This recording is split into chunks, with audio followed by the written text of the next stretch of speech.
बिस्मिल्लाहिर्रहमानिर्रहीम। अज़ीज़ तलबा, अस्सलाम वालेकुम। कैसे हैं आप? उम्मीद है आप सब खैरियत से होंगे। मैं मिस नगीना अली जमात पंजम की उर्दू की तफ़हीम के लेक्चर नंबर 9 के हिस्सा सोम के साथ हाजिर हूँ। आज हम आपकी किताब की तफ़हीम के मशक़ी सवालात यानी सरगर्मियाँ करने जा रहे हैं। काम करने से पहले इस बात को ज़हनशीन कर लीजिए कि गुज़िश्ता लेक्चर नंबर 8 आपको पहले सुनना अज़द ज़रूरी है ताकि आप तमाम सवालात को बतरीक़े एहसन कर पाएँ। काम शुरू करने से पहले कुछ ज़रूरी हिदायत आपको करना चाहूँगी। तो प्यारे बच्चों, जिस सफ़े पर आप काम करने जा रहे हैं उस पर सबसे पहले एक स्केल की चौड़ाई का हाशिया लगाना होगा, फिर तारीख़ और बरोज़ लिखना है। उसके बाद तफ़हीम का नाम इंतहाई खूबसूरत तरीके से खुशखत के अंदाज में नीले कलर की पेंसिल से तहरीर करना होगा और मशक़ी सवालात के जवाबात की हेडिंग भी आपको देनी होगी। अब हम आते हैं तफ़हीम की सरगर्मियाँ यानी मशक़ी सवालात की जानिब। तो बच्चों, सवाल है, आप आइंदा किन किन मौक़ों पर वक्त की पाबंदी का ख़याल रखेंगे? 4 बातें तहरीर कीजिए। तो बेटा, इसके जवाब में तो आप अपने ख़यालात का इज़हार करेंगे कि भाई आप आइंदा आपकी सोच हम जानना चाहते हैं। किताब में जो सवाल है कि भाई आप किन किन मौक़ों पर वक्त की पाबंदी का ख़याल करना चाहेंगे ना। तो वो 4 बातें आपको तहरीर करनी है, आप ख़ुद से लिखिएगा। तो मैं अपनी जो 4 बातें वो आपको बता देती हूँ ताकि आपके जहन में बात आ जाए कि किस तरीके से लिखना है आपको। तो पहले मैं तो ये लिखूँगी कि पहला जो पॉइंट है वो ये है कि मैं वक्त पर सोऊंगी ताकि मैं सुबह जल्दी उठ सकूँ। मुझे जल्दी उठने के लिए वक्त पे सोना ज़रूरी है। तो पहला पॉइंट है, मैं वक्त पे सोऊंगी और वक्त पर उठूँगी। ठीक है ना। तो ये एक पॉइंट में आप दोनों चीज़ें लिख सकते हैं कि मैं वक्त पर सोऊंगी और वक्त पर उठूँगी। दूसरा पॉइंट ये है कि स्कूल वक्त पर जाऊंगी। मुझे अपने वक्त पर अपनी जॉब पे या अपने स्कूल में कहीं पे भी जहाँ पे मुझे जाना है मैं वक्त पर जाने की कोशिश करूँगी। और तीसरा पॉइंट ये होगा कि वक्त पर नमाज अदा करूँगी। कभी भी नमाज को अपनी को कज़ा नहीं करूँगी और कोशिश मेरी यही होगी कि मैं अपनी नमाज़ों को वक्त पर अदा करूँ। ठीक है। तो आप ये पॉइंट भी अपने ज़हन में रख सकते हैं। और चौथा पॉइंट ये है कि अपनी ज़िंदगी के तमाम काम वक्त पर करना चाहूँगी। तो ये है मेरे 4 पॉइंट। उम्मीद है कि आपको ये सवाल समझ में आ गया होगा कि किस तरीके से करना है। तो बेटा, आपका अगला सवाल है सवाल नंबर 3, जो आपकी किताब पर ही आपको करना होगा। तो सवाल नंबर 3 ये है कि अल्फाज के हरूफ की तरतीब बदल कर 4 नए अल्फाज बनाइए। तो बेटा, अल्फाज क्या होते हैं? जो हरूफ से मिलकर बनते हैं। ठीक है ना। जैसे ये आपके गोल दायरे में लिखा हुआ अल्फाज, एक पाबंदी लिखा हुआ है ना। तो ये पाबंदी जो लफ्ज़ है ये पूरा मुकम्मल क्या है? एक लफ्ज़ है, अल्फाज है ना। और ये किन से मिलकर बना है? ये हरूफ से मिलकर बना है। यानी पे जो है वो हरूफ है, अलिफ जो है हरूफ है, बे, नून, दाल और ये क्या है? सारा का सारा ये मुख्तलिफ हरूफ हैं जिनसे मिलकर ये पूरा लफ्ज़ यानी अल्फाज बना है। ठीक है ना बेटा। तो ये चीज़ आपके जहन में होनी चाहिए। बाज़ दफ़ा हम टीचर्स हैं, मैंने भी काफ़ी अरसे बाद ही इस बात को समझा कि हरूफ जो है अलग अलग अल्फ़ाबेट्स को कहते हैं और जो मुकम्मल जो लफ्ज़ मिला के लफ्ज़ लिखे होते हैं वो लफ्ज़ कहलाते हैं, अल्फाज कहलाते हैं। ठीक है ना बेटा। तो हरूफ का मजमा अल्फाज कहलाते हैं। ये आपकी रहनुमाई के लिए था थोड़ा सा। तो ये यहाँ पे किताब में आपको समझाया जा रहा है कि आपको अल्फाज दिया जा रहा है ना। तो उन अल्फाज को आपने क्या करना है कि उन्हीं अल्फाजों को, जो आपको अल्फाज दिया गया जिससे लफ्ज़ लिखा हुआ नज़र आ रहा है, आपको पाबंदी नज़र आ रहा है ना, तो इस पाबंदी के अंदर जितने हरूफ इस्तेमाल हुए हैं, पे, अलिफ, नून, दाल, तो ये जो है ना इससे हटके नहीं, सिर्फ जो इसमें इस लफ्ज़ में मौजूद है ना वो उन हरूफ से आपने नए लफ्ज़ बनाने। ठीक है ना। तो मैं यहाँ पर आपकी रहनुमाई के लिए थोड़ा समझा देती हूँ कि देखें, पाबंदी है लिखा हुआ है तो इससे नया लफ्ज़ क्या बन सकता है। तो मैंने पहला लफ्ज़ बनाया बंद, बे, नून, दाल। देखें, बे भी है पाबंदी के अंदर, नून भी है और दाल भी है, तो मैंने बना दिया बंद। ठीक है। दूसरा लफ्ज़ मैंने बनाया है पाबंद। तो पे, अलिफ, पा ये पाबंदी में है और बे, नून, दाल ये बंद भी है, तो ये पाबंद जो है ये लफ्ज़ नया बन गया। अब मैंने एक और लफ्ज़ बनाया है बंदी। बंदी का अभी बे नून दाल ये बंदी में भी मौजूद है लफ्ज़ हरूफ सारे, और पाबंदी में भी हैं। और मैंने फिर चौथा लफ्ज़ इसका बनाया है नदी, नून दाल ये, तो ये नदी हो गया। तो ये भी सारे लफ्ज़ जो हैं हरूफ जो हैं पाबंदी के अंदर मौजूद हैं। तो उम्मीद है आपको ये समझ में आ गया होगा। तो आप जो है बेटा फिर मुकम्मल ही कॉपी हो जाता है, नकल ही हो जाती है टीचर की, तो ये ख़ुद से करें तो ज़्यादा बेहतर रहेगा। चले मैं दूसरा लफ्ज़ जो है इसके अंदर खुशहाली है, इसके भी आपको रहनुमाई कर देती हूँ। बाकी की दो जो है ना आप खुद करेंगे। तो ये है खुशहाली, जो आपको दूसरा अल्फाज दिया हुआ है ना, जो किताब पे मौजूद है, उसके आपने हरूफ, उनकी जो खुशहाली में हरूफ इस्तेमाल हुए उन हरूफों से आपने नए लफ्ज़ बनाने। तो पहला लफ्ज़ है जो मैंने बनाया वो है खुशी। अब देखें खुश से खुशी भी हो सकता है। अब पहला खुशहाली तो खे वाओ भी उसमें है, और ये भी आ गया तो खुशी बन गया। अच्छा, फिर है शौक़ी।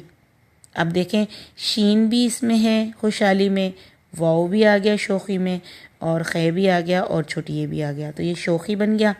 अब हाली अलग से एक लफ्ज़ बन सकता है, तो ये है अलिफ हा और लम ये ली, हाली भी लिख सकते हैं आप। और अलग से आप खुश भी लिख सकते हैं, खे वाओ शीन, और खुश भी हो सकता है। आप इसके अलावा एक लफ्ज़ और बता देती हूँ आपको, वहशी।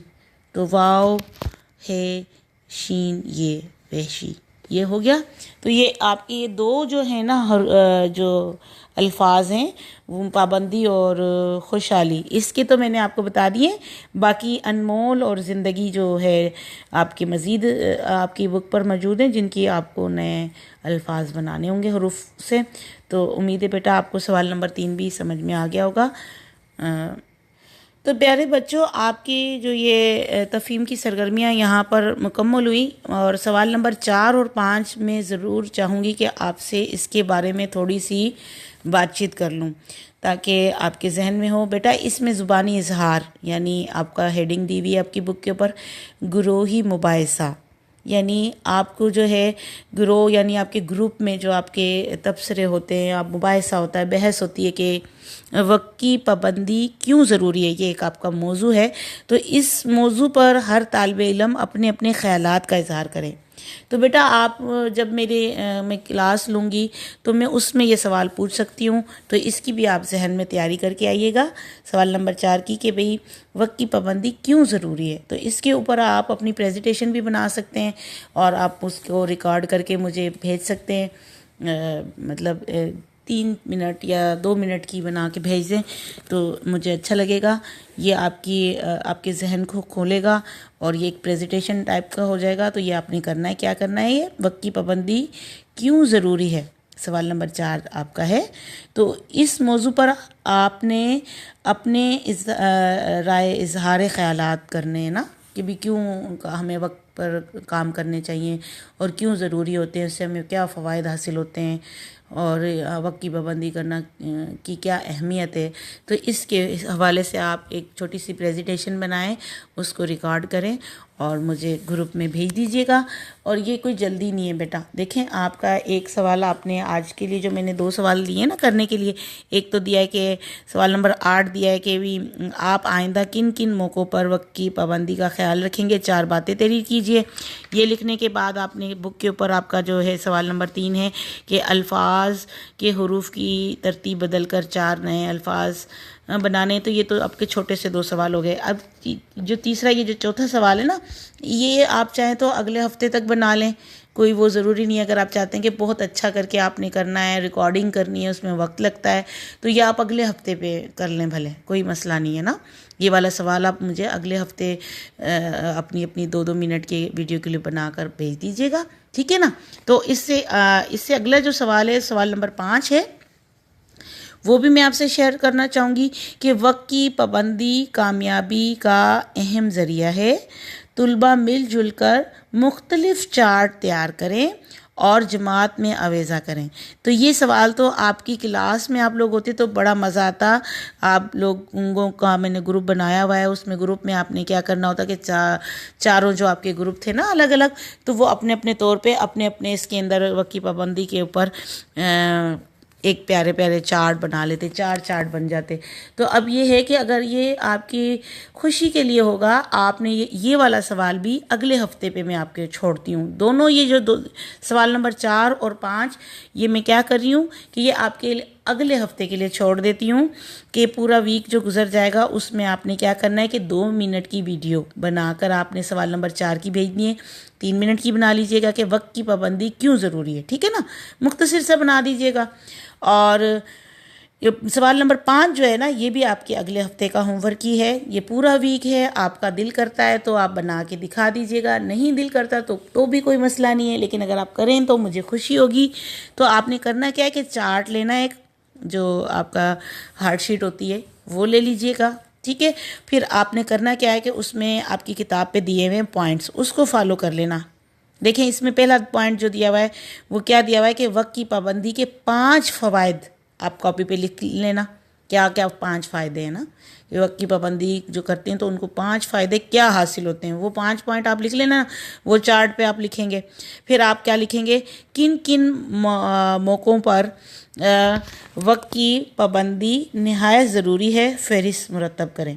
तो मतलब किन किन मौक़ों पर आपको ना वक्त की पाबंदी करनी चाहिए ना, यानी नमाज़ पढ़ते वक्त आपको वक्त की पाबंदी करनी चाहिए, किसी शादी पे आप जा रहे हैं तो वक्त की पाबंदी करें, स्कूल में मदारिस में या ट्यूशन में वहाँ पे भी वक्त की पाबंदी ज़रूरी होती है, सोने में ज़रूरी होती है, उठने में ज़रूरी होती है, तो ये वक्त की पाबंदी खाने पीने में होती है। तो ये जो है ना उसकी फ़हरिस्त आप बना लेना, ठीक है। फिर तीसरा पॉइंट ये है कि वक्त की पाबंदी के हवाले से चंद अशार मुंतखब करके तहरीर करें। भाई वक्त की पाबंदी के ऊपर तो काफ़ी अशार लिखे गए होंगे ना, तो आपके तफ़हीम के अंदर जो आपकी तफ़हीम का स्टार्ट ही शेर से किया गया है, तो ये वाला शेर भी आप उसमें अपने चार्ट में जो बनाएंगे आप उसमें ऐड कर सकते हैं। फिर है वक्त की पाबंदी के बारे में 5 अक़वाल तहरीर करें। अक़वाल क्या होते हैं, सुनहरी बातें, अच्छे अच्छे कोड जो होते हैं, किसी ने वक्त के बारे में कहा होता है जैसे काम काम काम, मतलब करते रहे। इस तरीके से बहुत सारे लोगों ने, बहुत अच्छी पर्सनैलिटीज़ ने काम किए वक्त की पाबंदी के ऊपर बोले हैं, तो वो आप निकाल सकते हैं और उसके ऊपर आप तहरीर कर सकते हैं। तो ये आपका खूबसूरत सा चार्ट बन जाएगा ना। तो आप करिएगा क्या ये कि ना घड़ी सी बनाकर, जैसे ये जो बनी हुई है आपकी बुक पर तफ़हीम पे, कितना प्यारा देखो मैसेज दिया हुआ है कि उसके पर बनाए हुए हैं टाइम पीस के और बीच में घड़ी बनाई हुई है और वो सुइयाँ बनाई हुई हैं। तो आप सेंटर में इसी तरह की कोई तस्वीर बना दीजिएगा वक्त की, और फिर ये जो साइडों पे ना आप ये पॉइंट्स वक्त की पाबंदी के लगा दीजिएगा। और जो पॉइंट आप लिख रहे हैं तो उसकी तस्वीरें भी बना सकते हैं कि कोई सोया हुआ बच्चा है तो दिखा दें कि सोया हुआ बच्चा है तो भाई वक्त पे सोना चाहिए, वक्त पे उठना चाहिए, वक्त पे खाना चाहिए, वक्त पे नमाज़ पढ़नी चाहिए। तो ये सारे पॉइंट आ रहे हैं, तो उसमें वो जो आप पॉइंट लिख रहे हैं तो उसके आगे छोटी छोटी तस्वीरें अगर आपको पुरानी किताबों में मिलती हैं तो वह कटिंग करके लगा दें, या आप नेट से भी निकाल सकते हैं जैसे आप बनाते हैं। तो ये चार्ट एक खूबसूरत सा आपका तैयार हो जाएगा और मुझे बहुत खुशी होगी, और उसके ऊपर ये आप प्रेजेंटेशन भी दे दीजिएगा। तो ये 2 जो है ना सवाल नंबर 4 और 5 ये आपके अगले वीक के होमवर्क है, और इस वीक में जो है ना जो आपने मुझे शाम को करके दिखाना है उसके वो 2 ही सवाल हैं। तो ये 2 सवाल 4 और 5 जो है ये आपको जब मैं नेक्स्ट वीक पे आपको लेक्चर दूंगी तो उसके साथ आप ऐड करके मुझे दिखा दीजिएगा, ठीक है ना बेटा। उम्मीद है कि आपको ये तमाम सरगर्मियाँ समझ में आ गई होंगी और आप इसको काम को करते हुए बड़ा लुत्फ़अंदोज़ होंगे। ये बहुत मज़े के काम हैं, इंशाल्लाह आपके समझ में आ गए होंगे। तो प्यारे बच्चों, आज आपको सबक के 2 सवाल दिए जा रहे हैं जो आपको करने हैं। यहाँ पर आपके तफ़हीम की तमाम सरगर्मियाँ मुकम्मल हुई। अब हम बढ़ते हैं आपके घर के काम की जानिब। तो आज आपको समझाया गया सवाल जो तहरीर करने होंगे, जो आपको समझाए गए हैं 2 सवाल। तो प्यारे बच्चों, आपका घर का काम जो है इंतहाई खुशखत होना चाहिए। आपका घर का काम ये है कि आप ने तफ़हीम की मश्की सवालात के जवाब जिसकी आपको अभी रहनुमाई फरमाई गई है उसके ऐन मुताबिक मश्की सवालात के जवाब खुशखत तहरीर करने हैं। उसके बाद आपने इसकी तस्वीर लेकर आपकी क्लास के व्हाट्सएप ग्रुप में भेजनी होगी, ताकि उसमें मज़ीद कोई इस्लाह की गुंजाइश हो या कोई इगलात हों, गलतियाँ हों, तो मैं उसको दुरुस्त कर सकूं, आपकी मज़ीद रहनुमाई फरमा सकूं। अब इजाज़त दीजिए, आज के लिए इतना ही। अपना बहुत सारा ख्याल रखिएगा। इंशाअल्लाह अगले लेक्चर में नए सबक के साथ बहुत जल्द हाजिर होंगी। तब तक के लिए अल्लाह हाफिज़।